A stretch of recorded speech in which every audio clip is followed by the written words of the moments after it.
What's up, guys, and welcome back to another edition of Competitive Edge Podcast. So today, my guest is one of my favorite people I've been following in the mortgage industry. If you're not following Kayla Callender, you're going to want to listen in today and find out why I'm excited about having her as a guest and why she is one of those driving forces, I believe, in our industry that's fresh. She's got actually her own podcast, and she's putting out content that you actually want to watch, whether you're in the industry or you're somebody that's looking to buy, refinance, you're just looking for mortgage advice out there. I pay attention to these things on social. I was like, who's that next person that I would actually pay attention to their content? I can sometimes run it through a filter of my 18-year-old daughter and say, hey, is this cool? Is this not good? And she will tell me right out of the gate. And Kayla's passed that test, not only with her, but I will say she is somebody that we both love dogs. I've been following some of her content there, that we've had this connection. And I'll plant this seed is we've never met, but we were just talking about an event coming up. And this is the power of social. And one of the things that we're going to talk about and unpack today is how can you show up on social, create relationships that not only drive business, that's good, that'll happen there, but actually drive real relationships with people that you can serve, you can help, you can collaborate and do these things. So we're going to dive right into it today, find out what Kayla's doing, what some of the things and kind of ingredients to her success. Then we're going to dive into some of the social pieces. So Kayla, welcome to the show. Thank you for that amazing intro. My gosh, it's an honor to be here. And how wild that we haven't met, but yet today we feel like we already know each other. And I think that just sets the show, sets the stage of you can truly create relationships without being face to face. And we're proof of it. So thank you for having me on. I'm excited. I've been looking forward to this one. And before the show started, I'm going to start here because you told me a story, and this has come up with some people lately. And I always love these stories because people wonder, hey, why should I show up on social? You know, why should I do this? And they always look like maybe I can get my business to grow or something to happen there. And you were sharing the story of a gentleman that listened to your podcast and actually found you and now looking to refinance. And also, I want to start with that story because sometimes people miss these opportunities and how you've connected up with people and it's helping your business.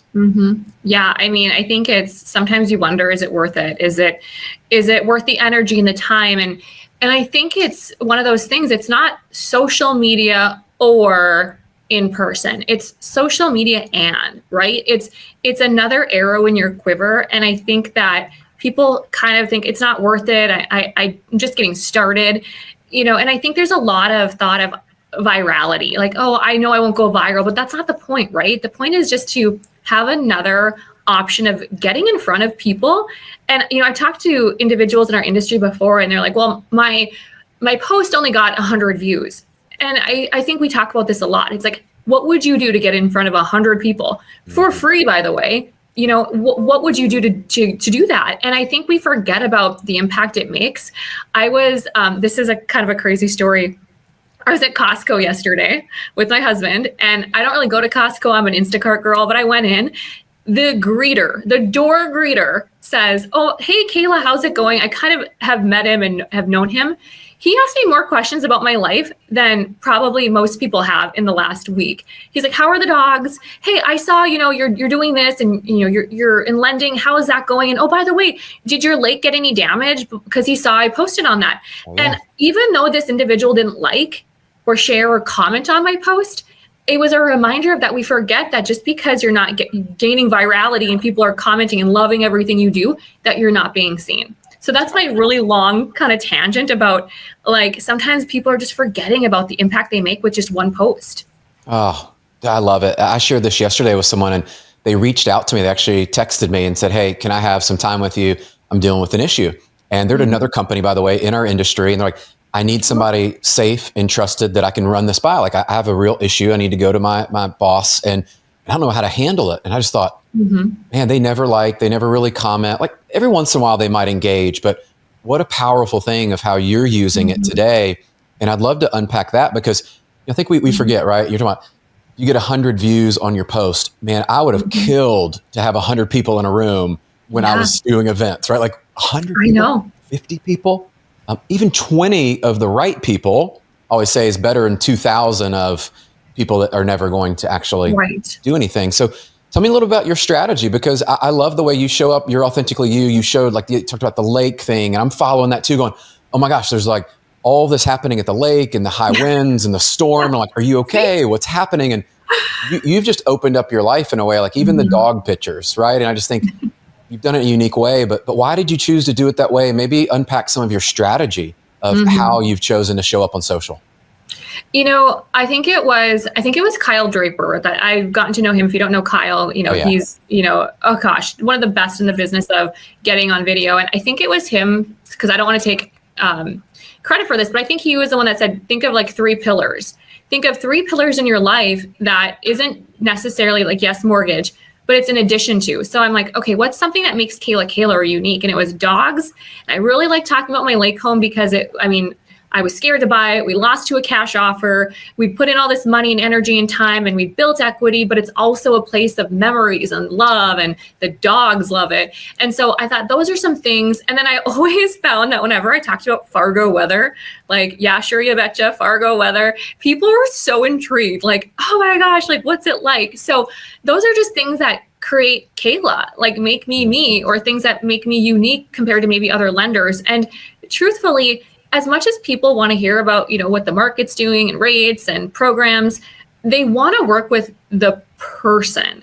That's and right. I think we've known this for so long, but when people get on to post, they automatically think, I'm going to talk about my physician program or, this down payment assistance program, but they don't think to just show up as themselves so people get to know them. So that's the strategy I've taken, because what happened, Brian, is I started to see more conversations happening in my DMs and my stories. And I always have felt, since doing that, stories are where the magic was happening, is where I was showing up with my dogs, things like that. And that was creating momentum of conversations.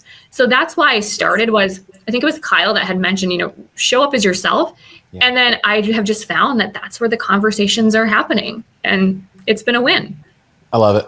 And it's simple. I tell her, very similarly there, I'll share like dad life and 3 kids and what my wife and I, what we're doing out there. And of course, fitness is a big spot, and in my faith and things. And I share those things. And then I weave in the things that I'm also passionate about: leadership, coaching, financial discipline there. And it's like, to your point, most people will connect with me usually through the fitness, because everybody's on some type of health journey somewhere. Like, we can all connect. And I shared a picture yesterday. You'll get a kick out of this. You commented, actually, you were one of the people too.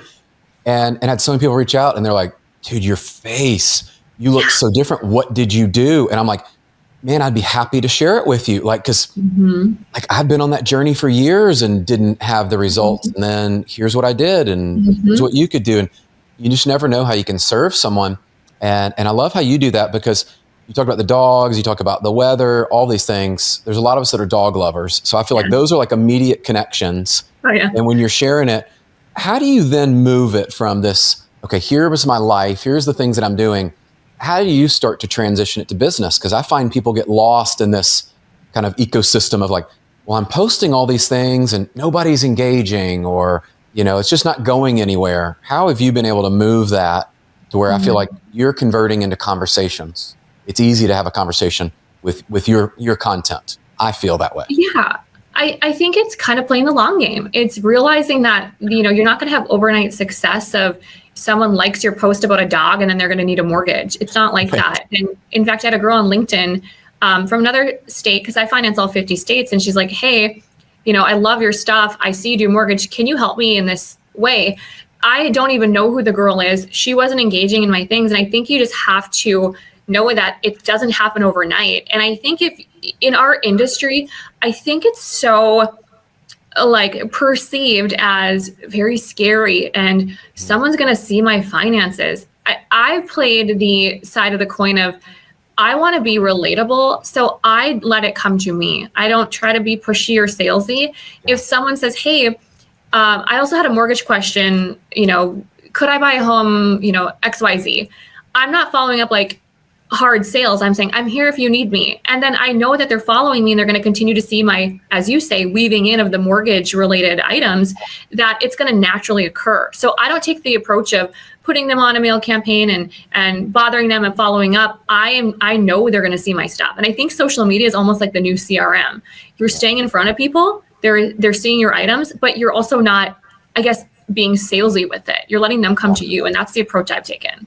I love that. You had me thinking, we work with brand builders, and Rory and AJ always share these things. And they talked about the other day, we're having this conversation of like open rate and, CRM, direct mail, all these things that you might send things out. Maybe you send email. And I always think, even if somebody watched 5 seconds of my video, which is about the time, 5 to 7 seconds, they'll maybe watch a reel or a video and look at it. That's an open rate.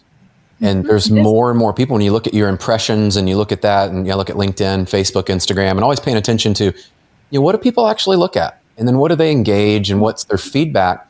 And I don't know if you look at your content that way, but it was kind of a good just retroflection of like, okay, like what are people enjoying that I put out there? Because too often I find people go down this path, they never look up, and they're like, yeah, nobody's engaging with my stuff. And I'm like, well, did you look to see what they did engage with? And do more of it? So how do you evaluate? I'm always curious of this, like what's working, and then do you double down or do you make shifts? Like how do you adjust, or are you pretty locked into your strategy and you just go with that? A couple things that you bring up that I thought of is I definitely look, especially on LinkedIn, my impressions, I see like photos for me do way better than video. If there's a dog in the photo, it usually does better. Yeah. It's crazy. It's just wild, right? So I continue to weave in and share. I do have different strategies on each platform, but I also know that like sometimes it might be the time of day that I post or what I post about, or, is it relatable? Or a lot of times I'll do posts that I know maybe realtors or financial planners or somebody in the industry will share. So what's something that they maybe wouldn't post because they just haven't taken the time to do it, that they'd be like, oh, this is really good. Yeah. So I review it like that. And I also think about my week. What are some stories that I ran into? Today we have an FHA file that has an encroachment and we're having to switch to conventional and all these things that no one probably knows about. And I think, would my audience want to know about that? It could probably be boring, but I think about how could I spin it? How could I take a story that I ran into and either make it fear-based or make it like exciting? Like, here's how I took a 19-year-old single woman to home ownership, and here's what happened to my client that I don't want to have happen to you. So I kind of mix in stories. So I don't have, Brian, this plan. I just say, what did I witness in my week that my audience would like? Yeah. But one thing I also do is I know that when we meet with clients, that a lot of times maybe they're just meeting me for the first time and they're not following me on social media. That's probably most of my people. Before I even send a client an application, I send them a link that they can go and search me. They can find me on Google. They can find me on every social media platform. And I say, go and research me. Go and look at my videos. Go in and read my reviews. And what I find is that creates credibility as well. So I'm kind of interweaving that as well of, I don't have a plan here, but my plan to get people to go see what I'm doing is to just give it to them. Like go and find, information that's free for you and get to know who Kayla is. So when you brought those things up, I thought of those two things. I have a plan a little bit, but I'm also pushing people like go learn about me because I'm going to continue to put out fresh content. Oh, I love it. And two things stood out. Like one of my best coaches years ago was helping me early in my content creation. He's like, quit trying to create content and just document the conversations. And I did one of those posts today of, I had the same conversation with 3 different leaders yesterday. And so this pattern emerged of like, well, if 3 leaders, one was at our organization, 2 were other organizations, I'm thinking, this is something, right? And so I just tell the story without using, their names, specifics, but it's like, hey, I had these conversations and all that. And I love how if everybody would just take that playbook and go, you document the things you go through. And like you said, maybe somebody doesn't want to know all the intricacies and FHA and all the details and the guidelines. However, you've now positioned yourself as a problem solver. And I love the second part that you said, hey, here is all my stuff.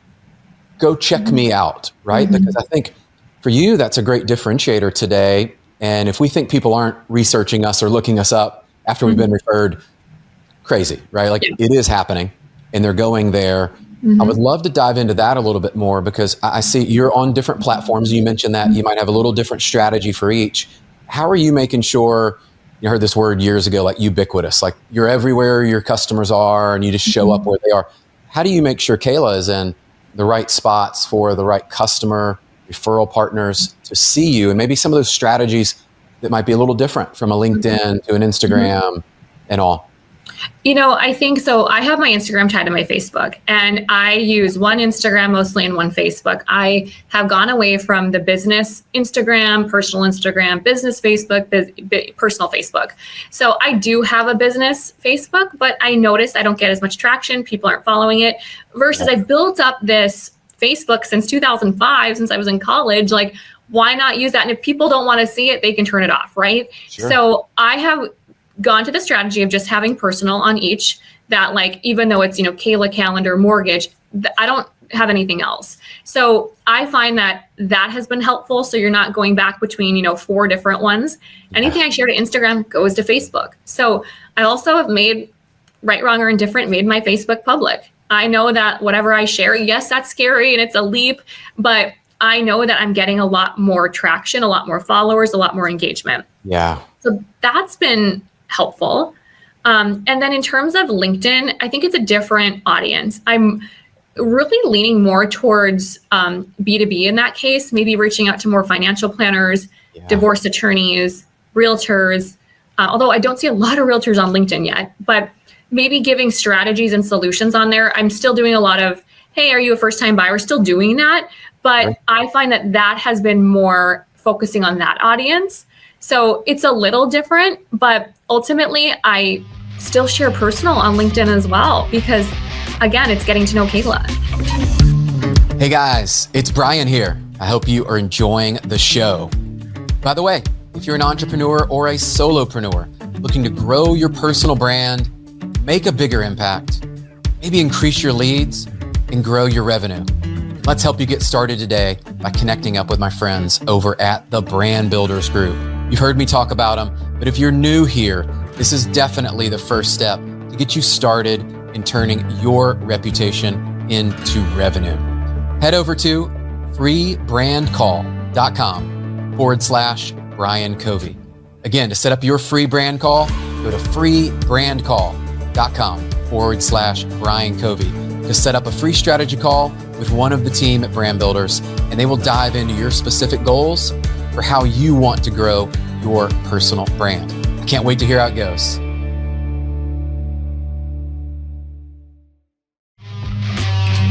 And it does well. I find it's almost like these pattern interrupts where I watch the people that are just business, and like almost pitching, whatever their service is. I get tired and exhausted of it. Like, hey, man, if I knew you better, or if I had some understanding of who you were, I'd probably reach out for your service, but I don't. After a while, it's just hard to engage. Or the people that just use their company. And I know you don't do this. Like, a lot of people are still pumping out their company's stock marketing. I'd love your thoughts on that, because I have my own opinion, but what are your thoughts on that? Because I don't see you doing it. So probably a reason. Yeah. So the thing is when you are using something that says, let's just use first-time home buyer program, XYZ, rates here, this is what you need, $500 out of pocket.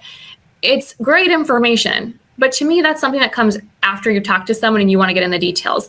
I find that a lot of companies think underwriting like guidelines for marketing are the way to go. And it's not to be like, I get it. It's nice to have an overlay of what you need. But to me, I would rather hop on and say, here's how I got a client into a home for $500 and show a picture. So It's just more relatable. And if someone or a realtor or a client wants to know, hey, what do I need? That's in the conversation. Like, hey, here's the FICO requirement. Here's kind of the reserve requirement.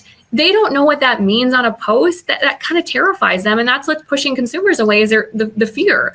So I have just found that when I show up as Kayla, I am real, but I'm still getting the message out. It's just worked better for me. And it's nothing against people that are using the stock images or what have you, but I just don't feel like it does any good. I don't feel like it attracts anything. I think people scroll. It doesn't stop the scroll like the way that I'm doing it does.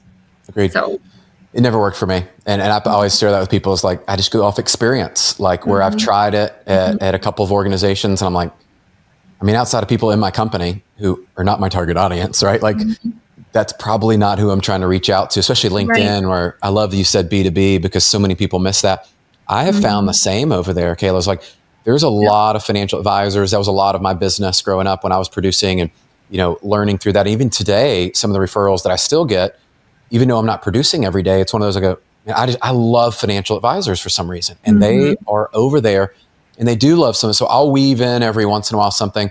And when I started sharing some tax strategies and actually things they had told me, but it was a story. It wasn't, hey, let me tell you about a cost segregation. Like, no. Tell me about the person who actually used the strategy and what the outcome, like problem, solution, outcome, like, one of those where I go, man, I'm reading that, like I'm digging that. And I love that you've got it. So I'm gonna take a step back because I love this, and we'll come back to some social stuff because I think you've dropped a ton of wisdom on people. But I always love these stories of, I'm looking at you now and you're having a successful career. You had a great year last year. Looks like you're picking up again this year, and you're starting to really pick up. And we talked about there's some people falling off, right? People are leaving the industry. We've got people that are, I don't want to call it the quietly quitting, but they have, right? Like they got a side hustle, another job. This has become a part-time thing, whether it's real estate, mortgage, we're seeing that trend continue. Yeah. How did you start in the business? And I'd love to just go back to that because I'm just fascinated by these stories of most of us, did not go to college for this. Yeah, we didn't. I did go to college for business, but nothing about mortgage, right? They don't teach you that in college. It's kind of wild. But I wanted to work at my local Dairy Queen when I was 15, but they weren't hiring. Yeah, and I was like, I really want to work at the local diner, and I was so upset because they weren't hiring, and my friends were working there. But the local bank had an opening for a CSR, and I'm like, I can file paperwork. Yeah. And so I interviewed, and it was formal, and I got the job, and they put me on the teller line. They gave me a cash drawer and the entire database to be able to connect with customers at 15. And so I had to learn real fast in my small town of Walhalla, North Dakota, how to, remain confidential, how to handle cash, how to have conversations as a 15-year-old. Now, I don't think 15-year-olds know how to have conversations. And I shouldn't say they don't, but a lot of them are glued to their phone or scared to even, go through a bank drive up. Yeah. So I had started young in banking and really, Brian, just worked my way through. I mean, I was a virtual banker. I was a health savings account administrator, all these roles where finally I got to becoming a mortgage lender, and I was a processor for a time, then I was a hybrid, but I just kind of dipped my toe in, and I've been a mortgage loan originator since 2017. So have actually been a full-time lender since then. And it was kind of just in a way by accident. It wasn't like, I was like, I want to be a mortgage lender when I grow up. I don't think a lot of people say that, but it's just kind of started, I think, because I had started at my local bank when I was so young and just worked my way through. Some of the best people, as you're sharing that, Kayla, I just think back to the best people started in a role like that, I have found. I mean, the ones that are really winning today, they're detail oriented. They actually think about the customer. You mentioned having actual conversations with people, building relationships, all of these things. If you were to go back now to that, 2017, 2018, Kayla, you're getting in the business, you're new to this, trying to figure out the mortgage piece. What's one piece of advice you would give yourself in that first year or two that you wish you had known? That you don't have to have all the answers and that you're not going to have overnight results. Because I think at the time I was so bummed out that I didn't have answers. I remember meeting with a realtor and they asked me about appraisal management and asking me, do I use round robin or what do I do? And I remember not having the answer and feeling so panicked. Yeah. But I think we need to stop and say everyone starts from somewhere, right? I mean, we were just talking about how, you and Neil started way back when, and it's like, you start from somewhere. And I think just knowing that and admitting that to your people, like, hey, I'm new to this, but if I don't know an answer, I'll promise you that I will get it. I promise you, I am driven. I think I was so hard on myself back then. And that was, a lot of stress. And to this day, though, I was talking to someone yesterday. I said, I still don't have all the answers. Every day I go to an underwriter. Every day I'm searching guideline. I'm going to my team. I'm Teams messaging. Have you dealt with this? And I think that you just have to know that in this business, having every answer doesn't make you successful. It's just knowing how to be resourceful. So that's probably one of the biggest, pieces of advice I'd give, younger Kayla. Oh, I love that. Yeah, and Tony Robbins always talks about that as people that are resourceful. And that resourcefulness, if they were to grade themselves, the best people today winning, regardless of industry, and talking to great real estate agents, financial advisors, that crew, they are so resourceful today. You just look at how they're using, whether it's AI and technology, or to your point, they surround themselves where none of us know everything anymore. It is even in mortgage, you know, this is like, there's so many products and guidelines and changes here and opportunities that you're like, hey, let me double check. And I think that's what's great is using the team. So let's kind of move through this a little bit. So you start to have a little bit of success. Obviously, COVID hits. We have this kind of work from home, remote and all that. But where did you start to experience your real breakthrough in production? You felt like, oh, wow, like now I'm starting to hit production goals and things at the next level. Tell me about that and what was working for you and what that experience was like. You know, when we look back at 2020 and 21, it was, I mean, half of my business was refinancing, right? Oh, yeah. It was transaction-based. We weren't able to go to closing sometimes. We weren't meeting with clients. I wasn't meeting with realtors. And I think my year that year was like 31 million. And in Fargo, North Dakota, like that was a great year. Yes. You know, it was over 100 and some units. And then what I did is moved into 22, and we kind of forgot how to have conversations with people. But what I realized very quickly was people did not want the 2020-21 lender, the Kayla version of any lender version of that. And so I doubled down on education, empowerment. Like I was answering my phone anytime I could, working nights, working weekends, being there for realtors, because even during the 2020-21 years, I remember realtors not being able to get a hold of lenders. They were just like not responding. Yes. I still responded. So it was quite a, oh my gosh, just busy 2020-21. But then you look at 22 and 23 and you start to second guess yourself because you're comparing yourself to these years where, things were so easy and, I could get this done. Now things are getting harder. People aren't working 40 hours anymore. They've got variable income. It's wild, right? And so I really learned to pour into my clients and my partners with so much education. And then what I found was 24 and now 25, we're having record-breaking months because we've been continually educating, where I've gotten 3 deals. I was just in my break room with my teammates and I said, I've gotten 3 deals this month because the other lender didn't pick up the phone. And this client is like, Kayla, like you've given me more information in 20 minutes than the 6 months I was working with this other lender. Or I'll say, hey, did they talk to you about, paying points or, being able to buy down the rate? And they said, no, they just sent me an email with a letter. And so it's really not that hard to be good in this job if you can communicate and just show up. So I share all that because we're really starting to see people hear about Kayla and her team and say, oh, I didn't see that with my lender. I want to talk to Kayla. So now we're really starting, I would say 24, 25 to really see business pick up even more. And I think it's because we pivoted after those 2020, 21 years. Yeah. Gosh, I love that. I mean, for anybody in the mortgage industry, and I would say real estate as well, go back, rewind that, listen to that again, because I've experienced that. I've sent some referrals to people and it is mind blowing how many people take days to get back. If they get back and you're going, you're not that busy, right? Like to answer the phone, that's what we're there for. And I love the fact you went back to some of those fundamentals of person answers their phone and you've positioned yourself now with your service. And I love how you're educating and you're documenting this and creating this, I always say it's like this social blueprint in a way where people can go and find you. They can see what that's like. And then the last part I want people to miss is they're now seeing what it's like to work with you. And once you've seen, it's almost like, back in the, people would say like, oh, here's the Nordstrom service, or here's the Ritz-Carlton or Four Seasons, whatever. Like, once you see that level of service and you go, that's what's possible. Well, I'm not taking this other level over there. And I love that you've pivoted to that and you talked about it.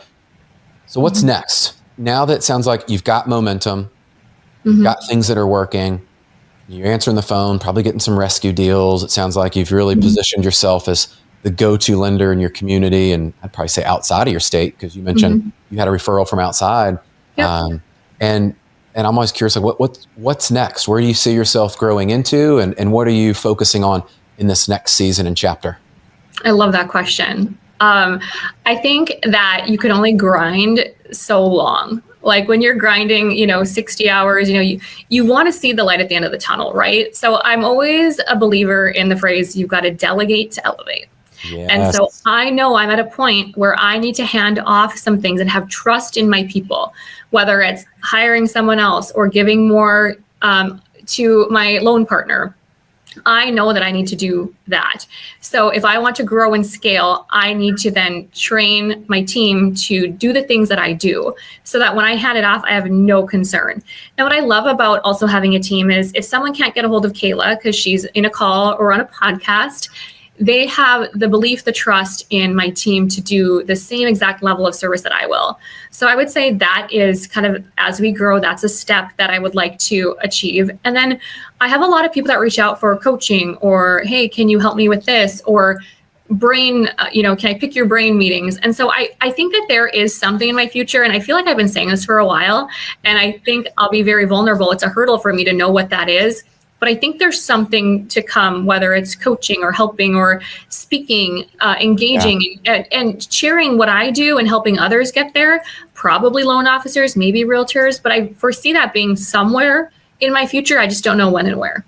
I love it. Mm-hmm. And it's the next season. And I'll just tell you, like, from what I see, right, from the outside, and always, pay attention to these things, is I see that for you too, is the speaking, the mentoring and coaching is really the next level in evolution. I always, if you do it for the right reasons, and it's things that I've been fortunate enough to kind of get into more of the last few years. And but I tell people, like, you're not going to go get rich on it. Like, if you want to go build a business with it, it's building a business. And let me just tell you, it's another full-time commitment. So if you're not wanting to work 60, 80 hours a week and got a family and stuff and all these others, please don't go enter into that world and think that it's just like easy, quick money.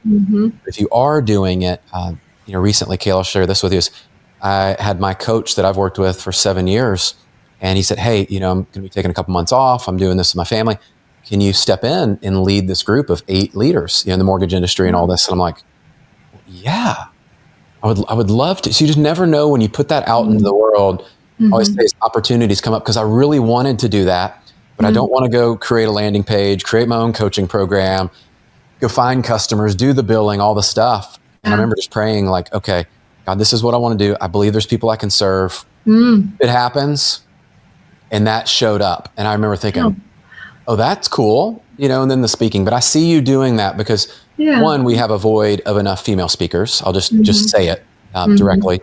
And then 2, I think we need some fresh voices in our industry where the time you've been in it, the success you've had, your perspective, and you're actually doing the thing. So just a little word of encouragement of, please go do whatever that is. And if I can help, I will afterwards. We'll talk, because I think there's some opportunities.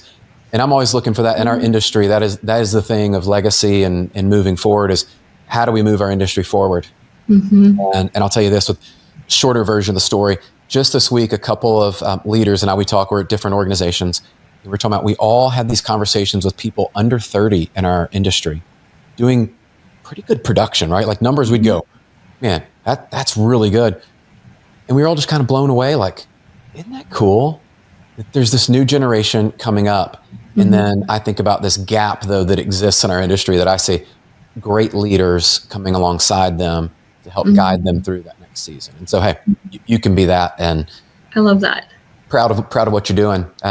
Thank you. Well, it's about the impact, right? It's about the impact. And at the end of the day, it's not chasing a dollar. It's not chasing units. It's like, how do I end my day feeling like I made a difference in someone's life? And I think as you're younger, it's probably different. You're probably chasing something else. And as you grow, you learn that, what you want in life changes. So I feel like I'm not 40 yet, but as I get to 40, I'm kind of feeling that. So we'll see what the future brings.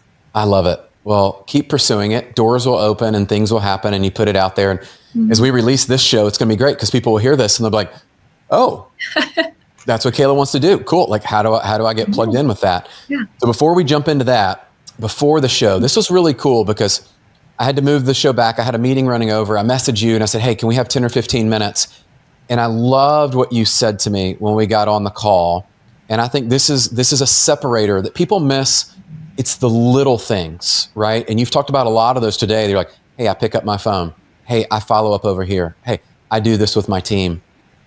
Tell everybody what you told me about that 10 or 15 minutes that we adjusted to start the call and how you responded.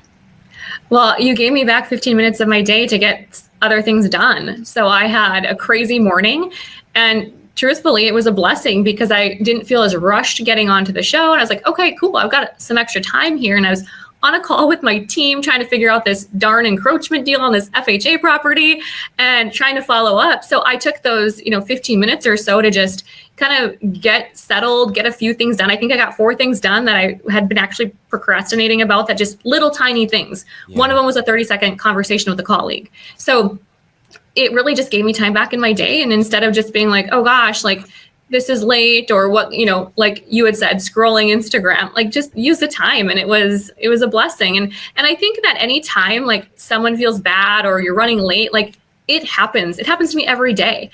And to know that like you feel bad, it's like, no, you actually helped me. And so I want to share that with you, that you helped me with my day, Brian. Yes. So that is one of the coolest reframes. A few years ago, one of my mentors and friends out there, Dave Meltzer, shared this one time. And he's like, if you're running late for something, don't apologize and come in, I'm so sorry, blah, blah, blah. He's like this negative connotation. He goes, just thank them, right? And that's what I felt when you said that. It was almost this relief on my side of, oh, wow, you responded in a way, one, that I was super impressed. And two, I go, we got to share this, because how many times in our day does something get moved, get adjusted, and we're like, we've got free time. And I remember Dave would share this. He's like, thank them for their patience. And then also when you have those blocks and those gaps, you have something already predetermined that you can fill it with, like you did. You go, I got 4 things I can go do right away. I'm going to go knock these out. And I always think about, these are the little pivots. These are the little shifts that champions make every day, where they see that not as a burden or, whatever negative. They go, cool, opportunity. I'm going to go do this. I'm going to go do this. I'm going to do this. And that's just really cool. I just wanted to share that with everybody, because if they can take something from the show and go implement, that's always one of my intentions is, yes, you're going to learn, you're going to be inspired, you're going to see all the cool things, that Kayla's doing here. But if you can go take one thing that you implement into your day, which we've given you a lot today that Kayla shared, your life can change. Amen. And I will also add too, sometimes we get really stressed out about changing plans on somebody. Like maybe we've had a coffee lined up. I would also share with the audience, remember that if you're canceling or having to move, you never know how that could maybe help them with their day. Maybe they're back to back and they couldn't get a project done and they have to work late and they're going to miss dinner with family. You never know if canceling, this is probably, controversial, but you just never know if canceling or moving something could actually be a blessing for somebody else. Like you just never know what they're experiencing. So I know a lot of us, I'm type A, like stress, like, oh my gosh, they're going to be so disappointed. You just never know. You might be helping them, again, giving an hour back in their day. So, amen.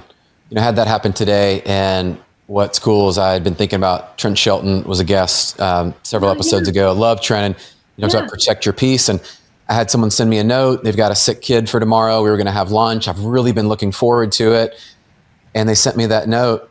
And it was cool because, the former version of Brian or years ago would have been like, oh man, like upset and all these things. I'm like, hey, I hope your kid gets better, and without sharing their name, it's like, hey, I hope they feel better. You got to be with your family. That's where I would be, right? If we had a sick kid, like Nicole and I would figure that would be the priority.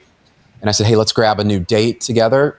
When you look at your schedule, just send over some options for us. And they immediately sent back some options. And so instead of coming at it like combative, like, being upset or frustrated, I love what you shared, because how we choose to respond. And then it is a long-term relationship where I think about is like, yeah, okay, so tomorrow I'm going to fill that with some things that I want to do, either with my family, or I'm going to go follow up on some things that I haven't got done this week. And it's like, that is a blessing. And so in a way, them shifting that and moving that, it's all how you perceive it. So wisdom, my friend, that's good. Well, as we wrap, well, you've shared a lot of stuff today. So I am interested in this too, is what's one thing we haven't talked about, or that's kind of been on your heart, or that you've been leaning into lately in your own growth and development? I just think that in this industry, we're all worried about, reputation, and, you're trying to chase different realtors and be that person and be that go-to. And I think that a lot of people are really hard on themselves as a mortgage lender. Some are, not all, but one of the things that I'm leaning into more is like, okay, I've worked so hard, and I have to stop and say, what else am I working hard on? And I think one of the things, a vulnerable moment for me is, am I working on my fitness? Am I working on my relationship with God? Am I working as hard on my spending time with my dogs as I am these loans? And that's been really powerful lately. And if you were to just document your day, say, how many hours did I spend at work? How many hours did I spend in prayer or at church or with my family? I think it's pretty surprising what the actual hours will show. And that's been a kind of a wake up moment for me to be like, wow, I might have a 10, 11 hour day of work. And I look and I'm like, I spent 30 minutes with my dogs. And that's it. Like, that's been a shift that I've been trying to take is, what else can I do to work as hard on other things in life than just my job? And so that's something I'm focusing on a little bit harder in 2025. I love it. I've been through those seasons. I'm in one of those right now with our oldest going off to college in almost 50 days. And just being present and being there. And like, if there's a choice or an option to be made, I have told everybody in my life, like with our team and everything, is just know in this season, like, they get the first yes. And first yes. And that's like, and if something needs to move, just guys, it's going to happen. We might have to do it on the weekend. We might have to have calls early in the morning, late in the day. We will work with this, but you need to know like certain things over the next 50 days are going to need to be a priority, because I've chosen like that. That is the only chance we get. And so I love you sharing that because that's been on my heart. And I look at too many people, and when you have that conversation, that real conversation with them, they're sacrificing in areas they really wish they weren't. Right. And I think you look back and time flies, and it's just one of those things where if you're not reflecting on it, or, you know, you're hitting these goals and these numbers, but if you don't have, you know, the memories with your friends and family to share it with. And I think that's what really hits. So I would say anyone that's either starting the business or that's at this point of like, okay, like, what do I do now? I think you really need to reflect on what's most important to you and what gets that first yes. I love that. Yeah. Oh, this has been awesome. Better than I even expected, which I love these, because seriously, you come in and you're preparing, and I love preparing for these because you think they're going to go one way and you have the conversation, and that's why we do these. And so, Kayla, I'm excited to see what you do, the speaking, the coaching, the mentoring, continuing to build your brand, your business and everything. And I just want to share this with you. I believe the industry needs it. Your community needs it. And we need to see you continue to do that. And so just word of encouragement there. Thank you for sharing with us, because I know as we share this out, people are going to need to hear the message. You're going to be an inspiration to people in the industry and in adjacent industries, right? With our real estate friends and financial planners and all that. And it's been really cool. So thank you. Thank you. I appreciate your time, and I can't wait to meet you in a couple of weeks. I'm going to say Forward's going to be there, and our buddy Neil puts on a pretty killer event every year. And I know we talked about that. So looking forward to it. I'm excited. But everybody, this has been another edition of Competitive Edge Podcast. You can tell why we had Kayla on. Just listen back. I would encourage you, even as we talked about at the end, documenting, writing down some things. Go back and write down a few things today that stood out to you, maybe inspired you, that you want to make a change, or you're doing well, that you need to do more of, right? They reinforce some of the things that you might already be doing. And the last thing I would ask is, we don't make any money off the show. It's not really why we do it. However, we do want you to promote this. If you'd leave us a review, share it with your friends that believe you can make an impact, right? I always think about the best conversations have sometimes been podcasts I've listened to with friends, and I share it when they need it. And it's a word of encouragement, and it's a way for us to really have this collective impact. And so Kayla's opened up a playbook, not only in the social media piece, but how she's living her life intentionally, what the next season looks like, and then also how you can be more present in your own life. So I'm sure you'll take some inspiration from it.